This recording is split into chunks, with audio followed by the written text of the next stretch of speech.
Hi, it's Megan. Welcome back to my channel. On this channel, we talk about motivation, wellness, and lifestyle of a busy mom who's also an actor and a content creator. And today we are talking about the 5 habits that actually upgraded my life.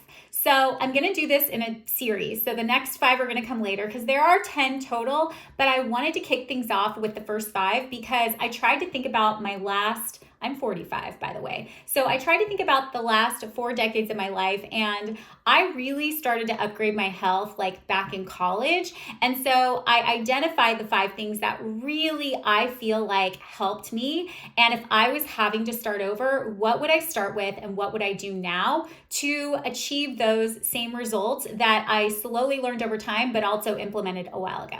Okay, let's get into it.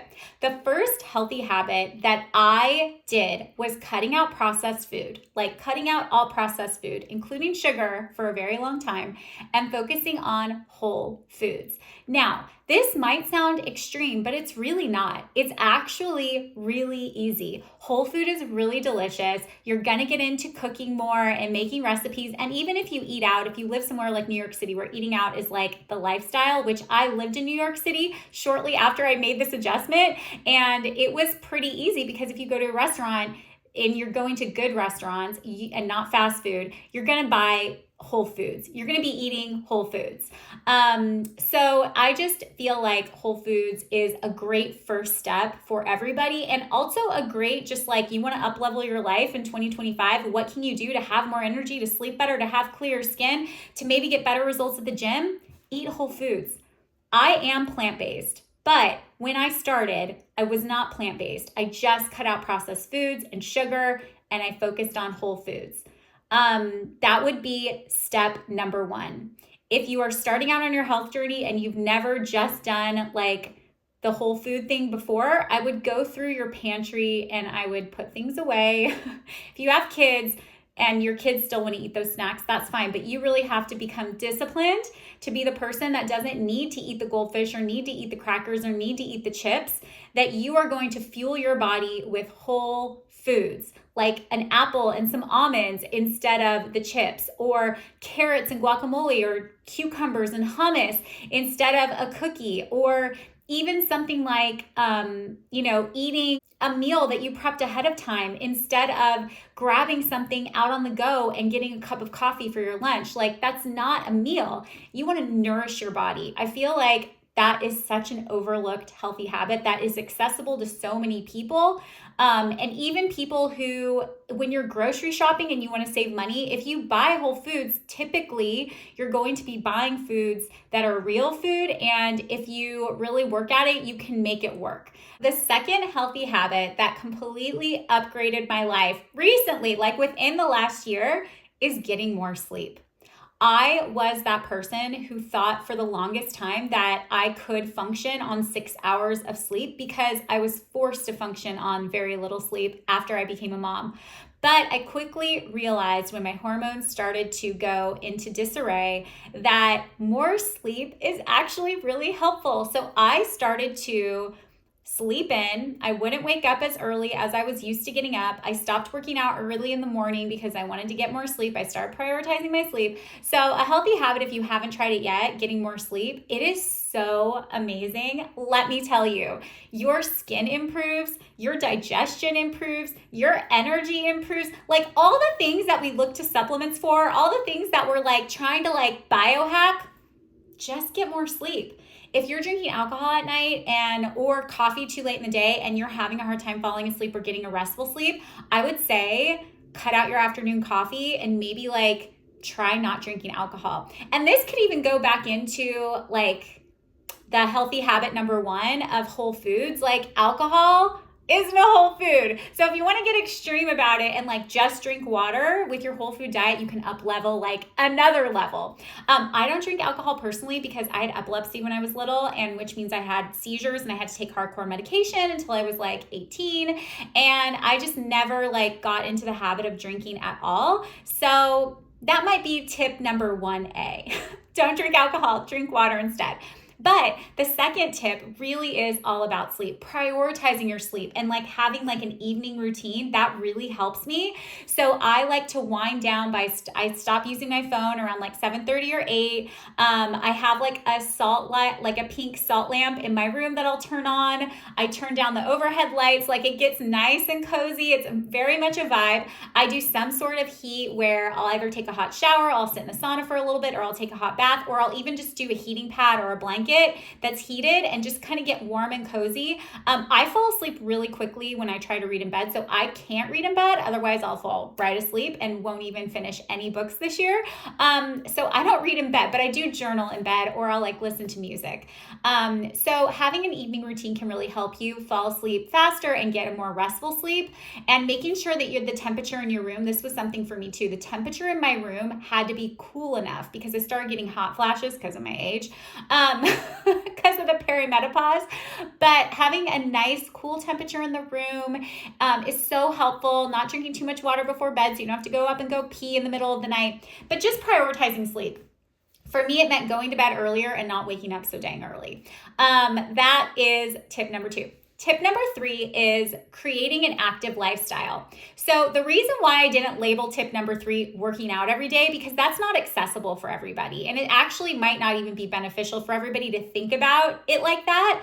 I really encourage you to think about an active lifestyle as, walking as much as you can, or going for hikes on the weekend with your family, or getting into hobbies like, if you live somewhere near water, stand-up paddleboarding or kayaking or something like that. I mean, I could never surf, even though we live in San Diego. Like, I'm not a surfer at all, but I like to go to the beach and I like to take long walks. I like to boogie board. Like, I'll get out in the water with my kids and play and run around.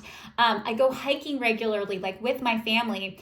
I would say that on top of an active lifestyle, having regular workouts are great. And if you have not tried having a regular workout routine where you schedule your workout, you know what days you're working out, I think that's a great way to up level. But for me, when I first got started, simply walking every single day, moving my body, and just looking at myself in my life as somebody who leads an active lifestyle was much more helpful than forcing myself to do a run or forcing myself to like go to the gym when that was really intimidating. So I think on your journey, you'll find, if you are having the mindset of an active lifestyle, you'll find ways to work out and exercise, and you'll find things that you love to do. The 4th tip is self-love. So I don't know why, but I really struggled with loving my body. And it's probably because I'm really flat chested, and I was made fun of by the boy that I liked in, I don't know if it was 5th grade, 6th grade, I don't know, what grade do we get boobs? I don't even know. I never got big boobs.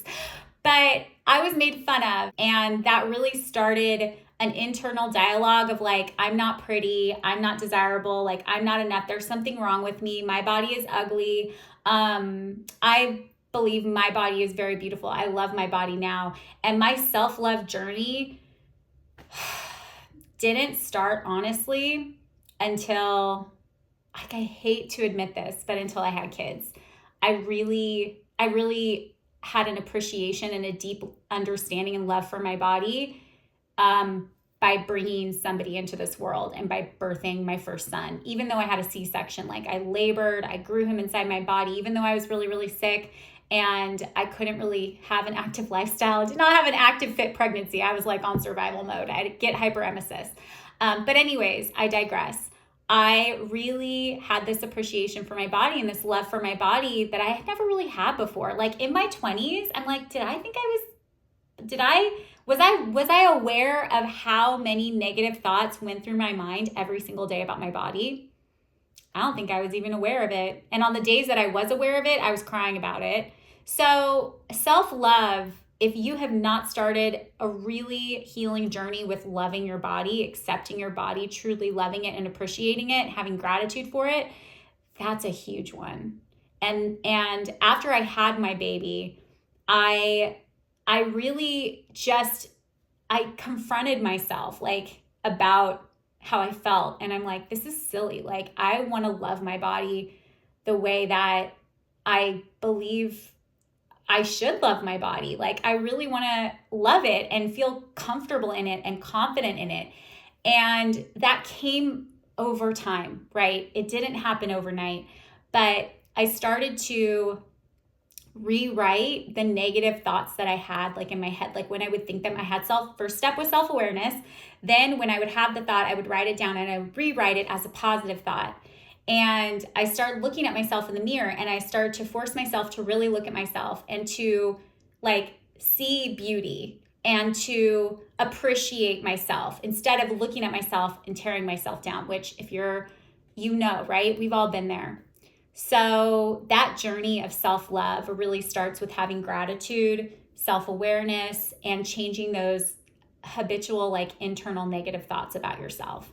That was huge. And when I healed my self-love and healed my relationship with my body, like how I view my body, loving my body, all of a sudden my like weird relationship with food got better. Like the deep down, deep rooted thing was like not thinking I was worthy of, not thinking I was beautiful, not thinking I was worthy. And it started at a really early age, like I said. And self-love, learn to love your body, like learn to appreciate yourself, learn to have gratitude for yourself and your body and feel like comfortable, confident, and good in it.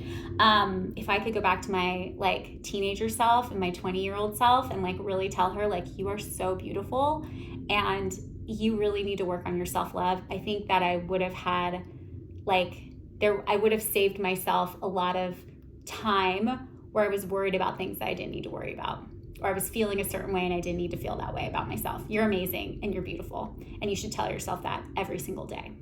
Okay, number 5, be present.